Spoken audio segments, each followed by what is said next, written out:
Hey everybody, today we have a Polyvision PJ905 short throw projector. You can tell by the lens. This projector is from a local school. Problem with this one is there's supposedly no power. I have another one that has a burned lens that I can use for parts if I need to, but I'm going to hopefully be able to fix this one. So let's see what's going on. Normally, we get some lights down here.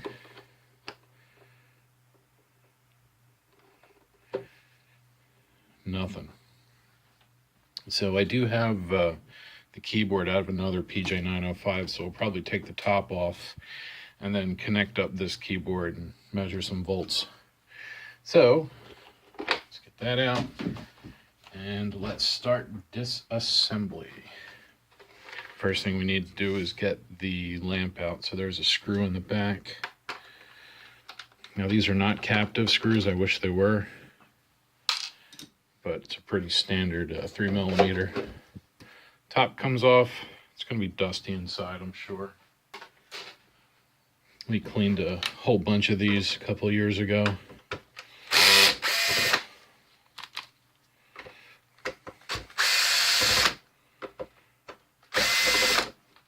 This lamp is a DLP 310.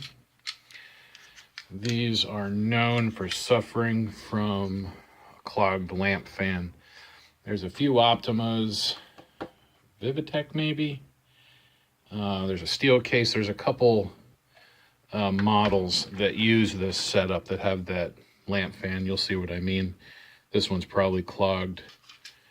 This bulb is from 2018 at some point, and this sticker is actually ceramic. That should not do that. That means it got way too hot.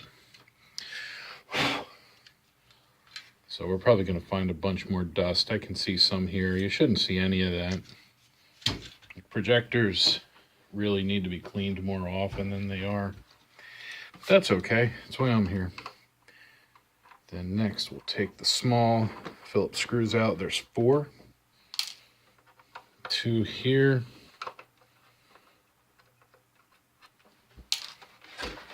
And then 2 more up under this lip. It's not a very service-friendly projector, but it's not too bad. What I qualify as service-friendly is when you have the same type of fasteners all over. And this kind has 2. Or I should say this one has 2 different kinds of fasteners. And the rest are in the bottom. There's 5. This is a long one.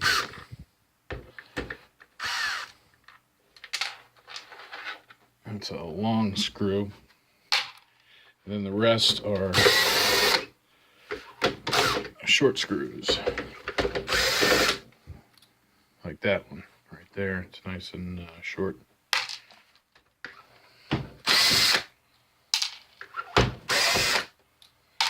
Now these don't need to come out, but I may have to take the back off, so I'm going to take them out anyway. The top will come off without these 2 removed, but I may have to take this whole assembly out, so I'm just take them out now. Then there was one that didn't fall out. There we go, within that corner. We can just pop the top off. You can use a spudger, you know, like one of these. And just get in the seam and just kind of work it around. But you'll feel it pop loose. The important thing is not to lift up on this too hard, because there's a cable right here to the keyboard. There's also a door switch. That's that right there to here, and all our buttons and everything. So what I did on my test keyboard is I just put a blob of solder across to emulate the switch. So now what we'll do is I'm going to reconnect this keyboard. Like I said, this is out of a scrap PJ905.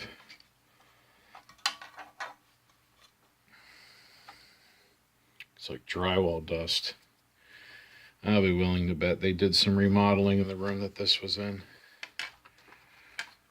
Oh wow, actually we may have an overheating problem, just maybe. This is what I always talk about. The fan will spin, so you won't get a temperature warning, but it will not move enough air, and then your bulbs start to overheat. The air from that fan, you can see it forces in through this vent. Focus. There we go. When it goes in through that vent, it cools the inner part of the bulb out, and then exhausts through the back, and then through these two screens. If there's not enough air being forced in, it's not going to keep the lamp cool enough. And this will not do it at all. This is really bad, actually. Look at that. Dust is so thick, it's coming out in chunks. Sometimes you can kind of use the dust to pick up more dust. It'll kind of stick to itself.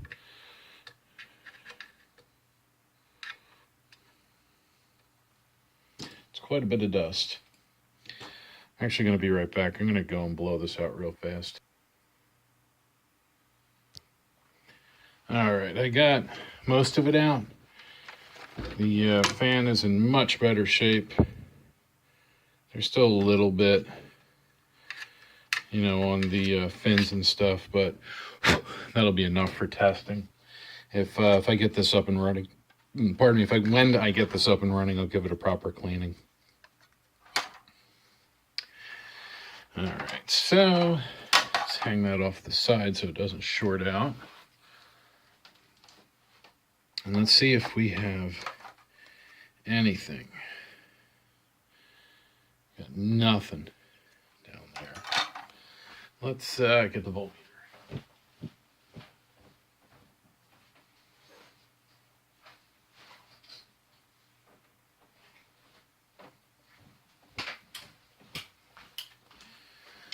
Let's do some real troubleshooting.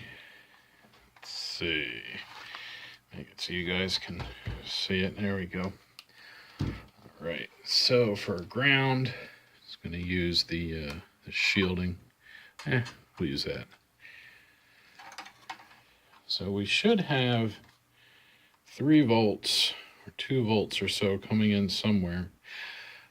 I'm not seeing anything.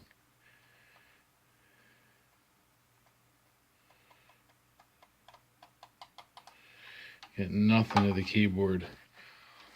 All right, so that means next step is to take the shielding off, and we're going to measure where the power supply comes into the board. Now these power supplies, I happen to have one here. These go in some Optimas as well. This is the low voltage. It has 12 volts ground and then 3.2 volts on that wire. This is the 400 volts to the ballast, and that's AC in. So let's get the shield out of the way.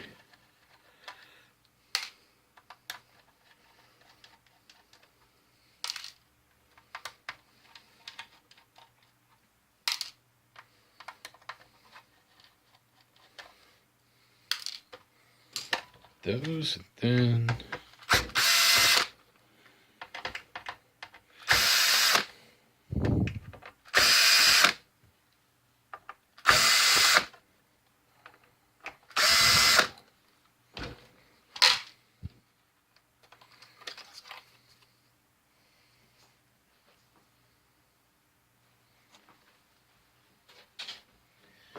now I am going to put one screw back in.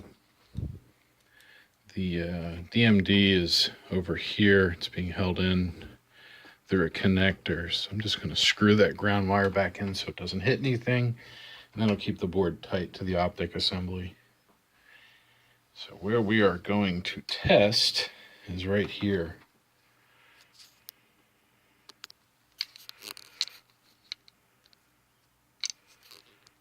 Right There.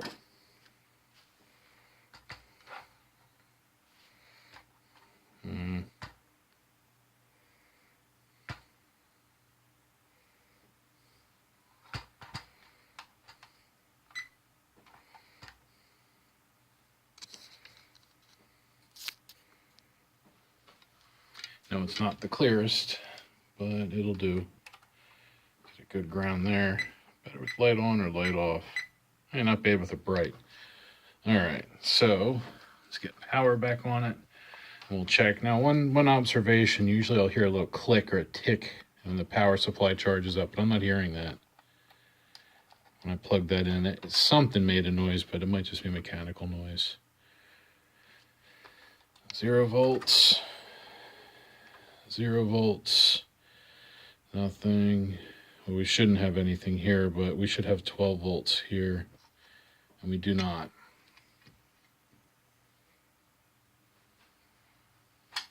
So that means we need to go in deeper, which means taking the main board out.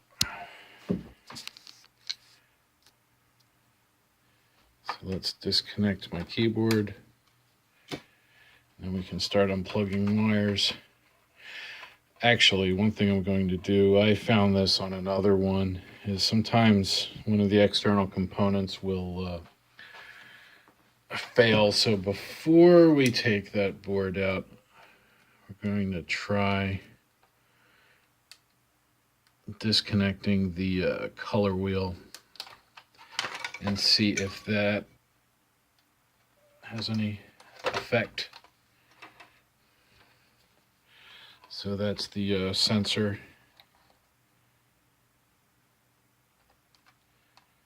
Get a little bit better noise.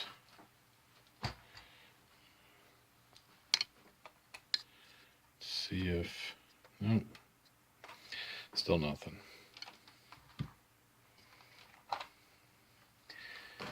Then, let's see, that goes to the audio. Yeah, we'll just take it out.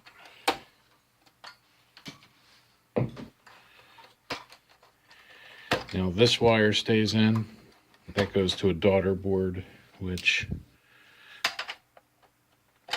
is affixed to this back unit. This is the ballast control. Then the rest is fans and an IR sensor. This wire over here goes down to the network module, so we'll leave that in as well. That ground wire goes down to the power supply. We're going to have to take that off at the power supply. And then we'll take out the wire that I screwed back down and then the color wheel drive. So now, so I knocked my drill over. This should, one more screw. This should all come out now. Yep.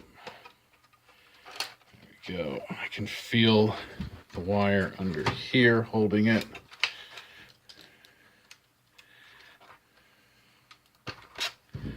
That one out, and then, come on, there we are. Then, I have power, the AC in.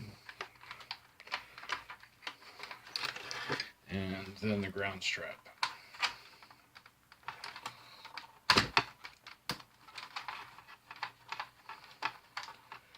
It's a tight assembly. You can see that ground strap was in right here, this thing. So that had to come out. I don't see any obvious bloating on the capacitors over here. Let's get that AC wire off. Get this out. What I might do is take this whole optic unit and put it in the projector with the burned lens, and everything else works. That might be the best option for this one if the main board's toast. Hopefully it's just the power supply. Something simple like basic. Let's see, what do we got holding that? Oh, okay. There we go.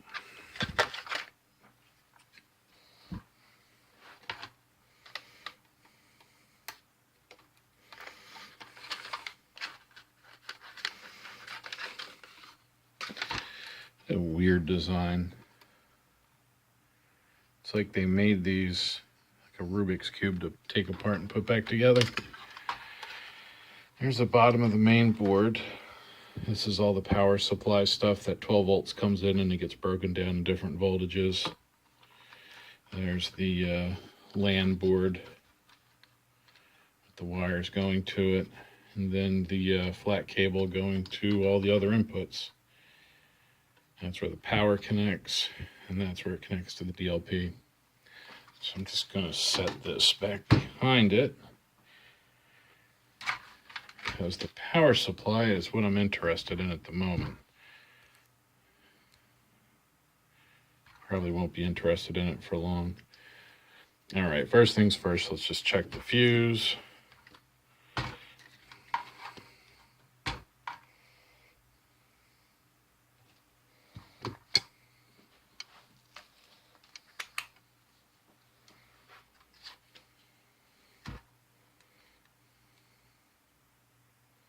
Fuse is good. And then let's look over here. The capacitors all look okay. Nothing obvious. Nothing bloated.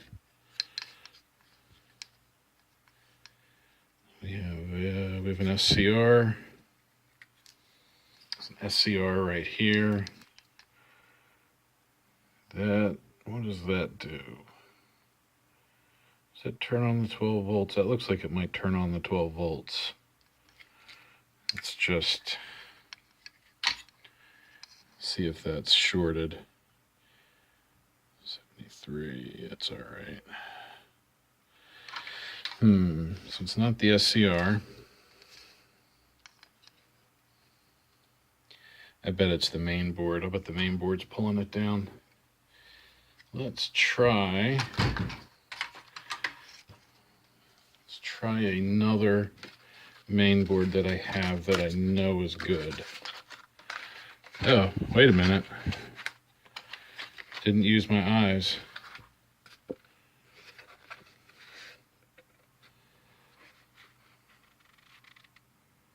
That looks like that might be a skid mark.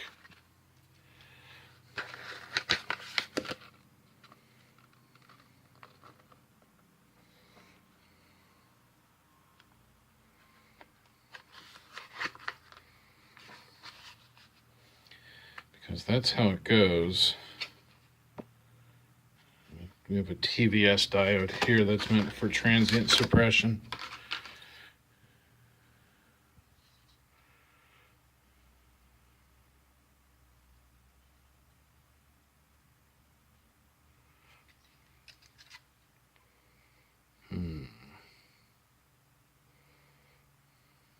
That R238.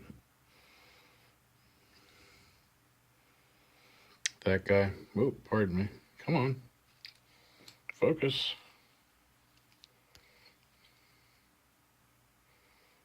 Right here. R238. That thing's smoked. So it probably has whatever that chip is probably bad. So this thing's probably no good.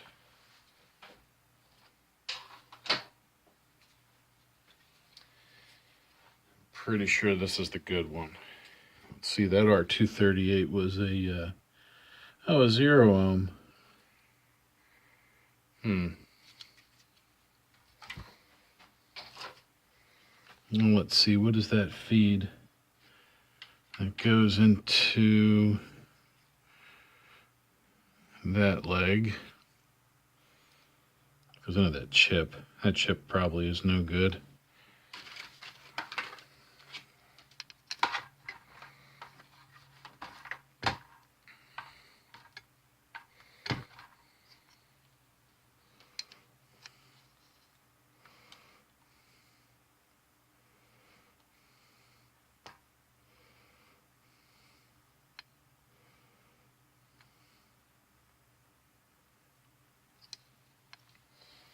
That doesn't seem good. It seems awfully low to compare.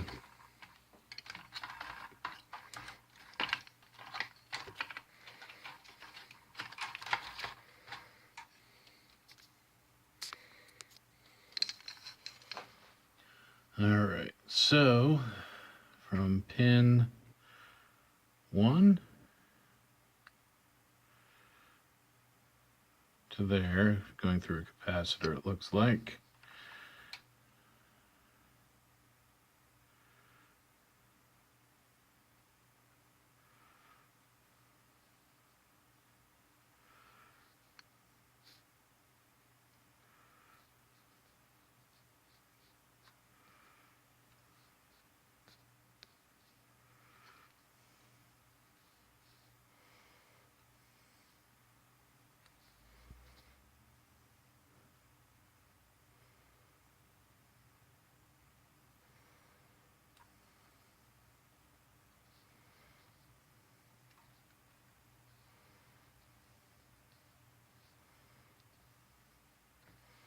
All right, so then over here, 7 ohms, 200 ohms,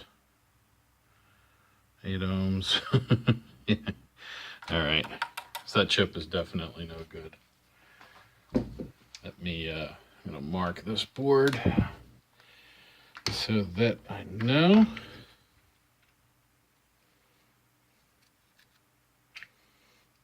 Let's do a 0 point that resistor. So if I ever get around to getting some parts, I'll rebuild this. Oh, it even has a D on the top.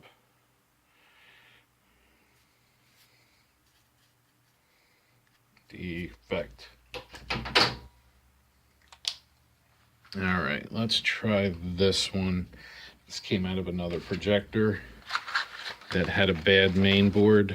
So honestly, I'm not 100% sure if this is fully functional or not.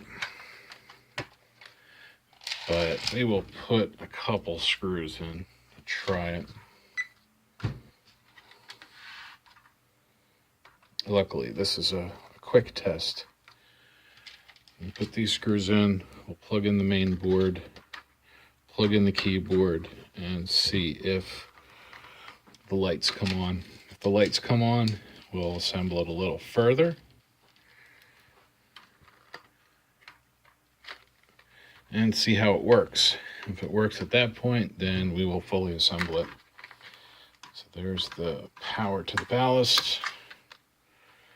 And that thing really must have overheated. All right, so let's tuck these wires back here so I can set that main board in without it getting caught underneath.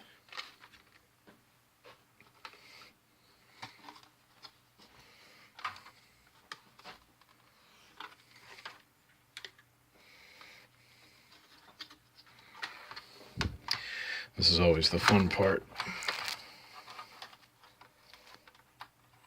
So you don't have to reconnect these for testing, but I've had some weird test results where it'll seem like it's working and then it'll just act erratic. So there must be a lot of RF noise generated by the ballast that these help suppress.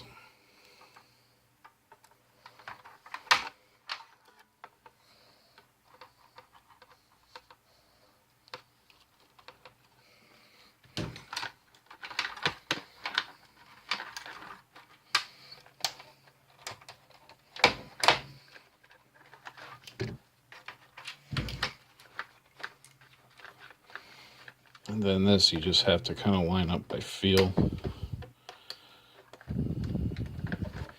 You can look under there and see where it's got to go if you're not comfortable with doing it by feel.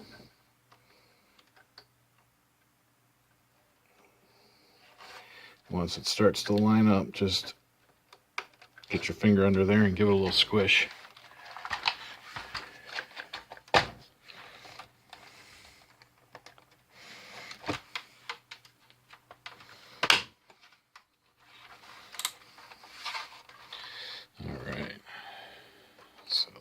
plug the fans in. We could probably leave them out, honestly, but let's get plugged in whatever we can, just so we can test all of these circuits at once. And if we get dim LEDs, then we're going to start unplugging these external things. That's a temp sensor. That's actually a good troubleshooting point. You can pull that off and measure 3.2 volts on one side.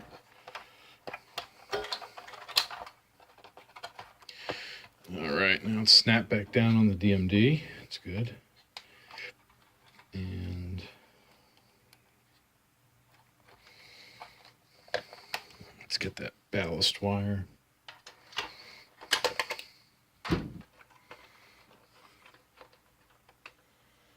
And I'll feed that back in the slot once I know it works. All right, good, good, good. Infrared in the front. And then just like before,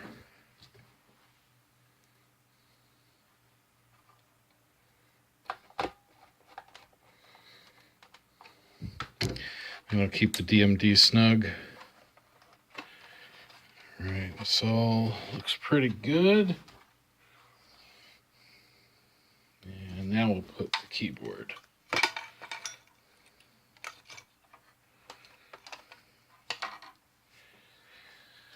And let's see if there's a dead short and it blows up this power supply. Hey, look at that. We have LEDs. So it looks like it was just that power supply. Let's drop the lamp in.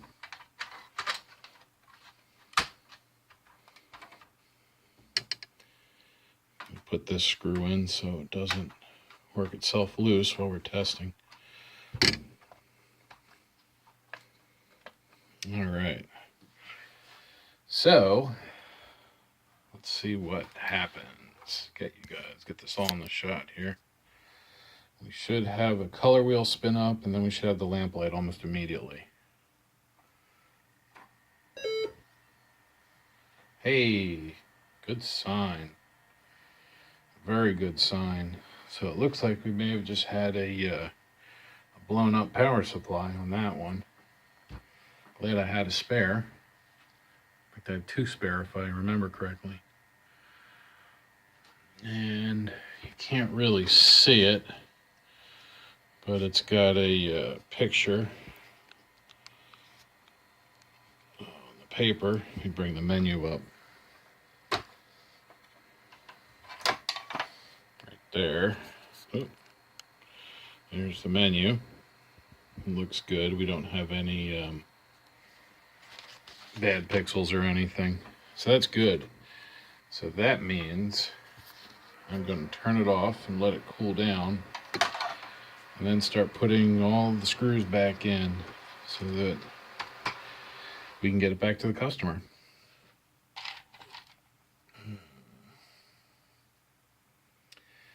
So we had one screw, get the power out. We had one screw that went here that was not part of the shielding.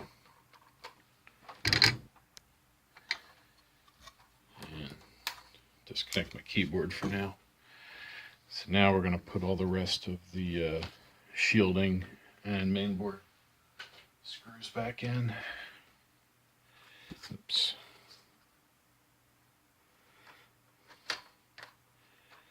Yeah.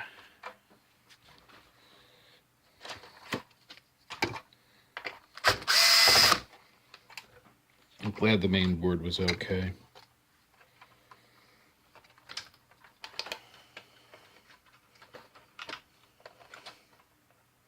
Because that would really ruin one of these. All right.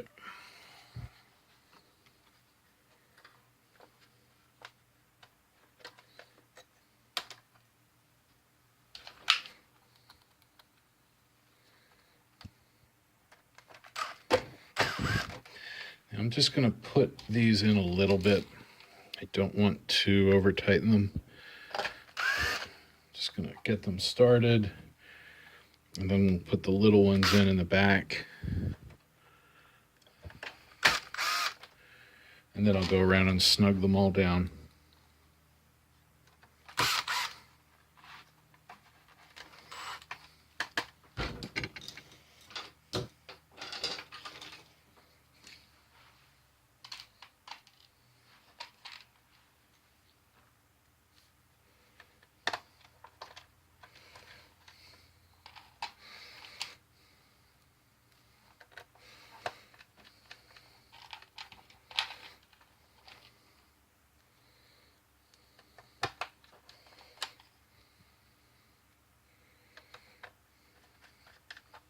Hopefully this video ends up looking good. I'm trying a different camera.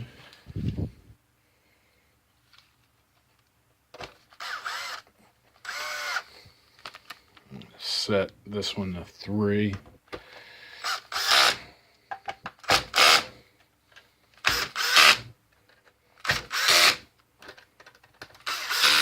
I'm sure your drills vary, but in my case 3 works well for these. Now we can tighten up all these on the back.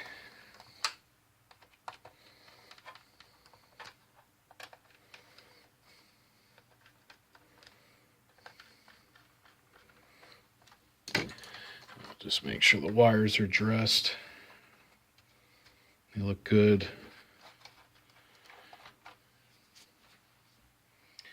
And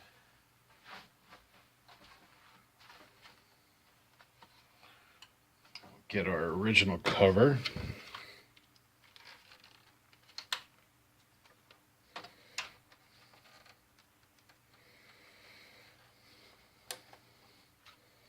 Oops. I don't know if you can see that, but I'm going to point this out.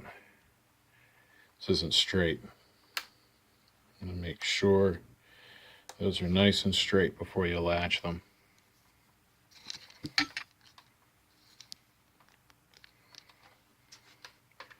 Then to put the top back on, you just set it down. But look here, that white little circle down there. Make sure that doesn't fall out. That's actually loose. That'll come out. So make sure that's there, or you might crush the case when you put the center screw back in.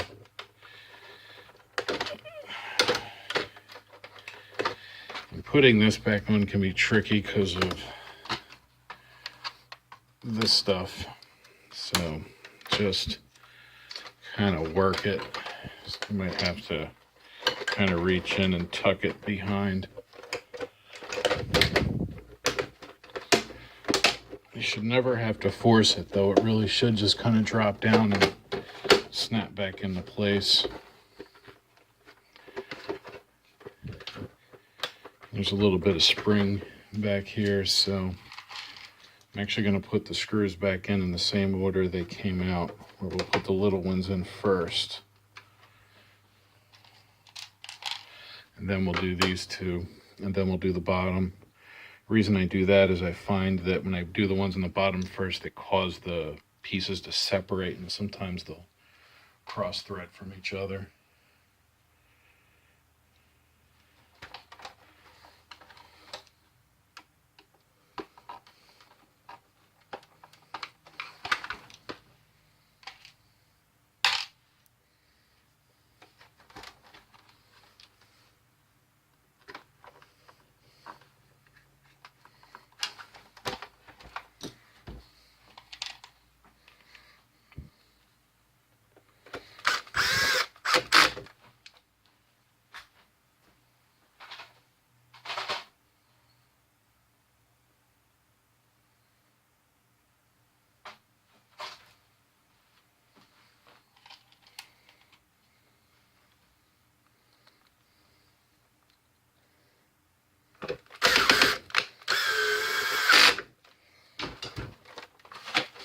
Yeah, let's put the top back on. That way I can flip it over. It'll take the screws a lot easier. Let's see, what are we at here? 35 minutes. Yeah, I should be done before 40 minutes. Oh, That's the long one. So that one. And these are going into plastic threads, so make sure you have your clutch down low or use a hand driver.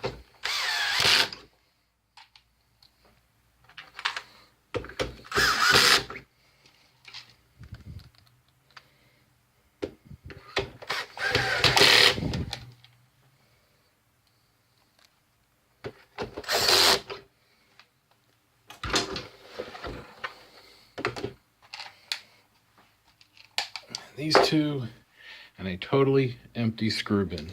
No extra screws.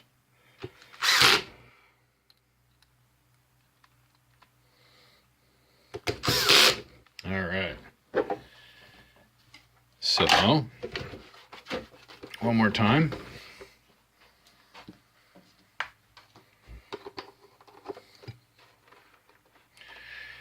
Ready light, standby light.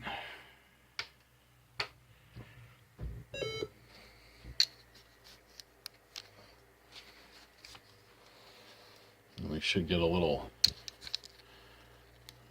Polyvision icon picture thing in a moment. As soon as there we go. Polyvision. And I know it looks weird that I do it like this, but I have a big test area out there, which I'll run this on for a couple hours. So that's good. Turn it back off. These are quick shutdown, so they cool off really fast. Oh, and I know I didn't put that little zip tie back in on the bottom, but yeah, it's extra. All right, and go set it up. All right. Let's get some power.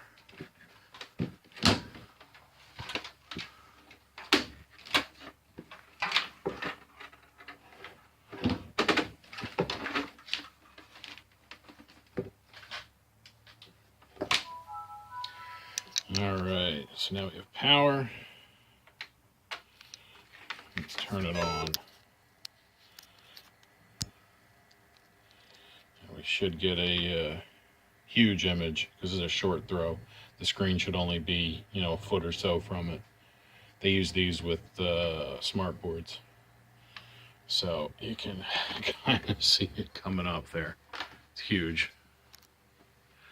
Polyvision's up on the ceiling there. There you go.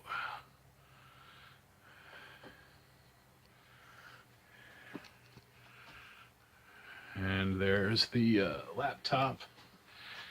desktop that I'm using as a test source. Let's get some YouTube up there.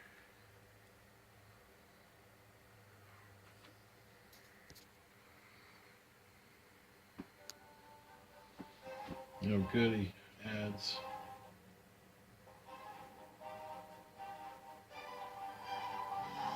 And skip. And full screen. There we go. All right. So I'm going to run this image for an hour or so and just make sure everything holds up. But it should. And then I'll let the customer know and they can pick it up. So that's how we replace the power supply in a PJ905. As usual, if you have any comments, leave them down there. If you have any questions, do the same thing. And as always, thank you for watching.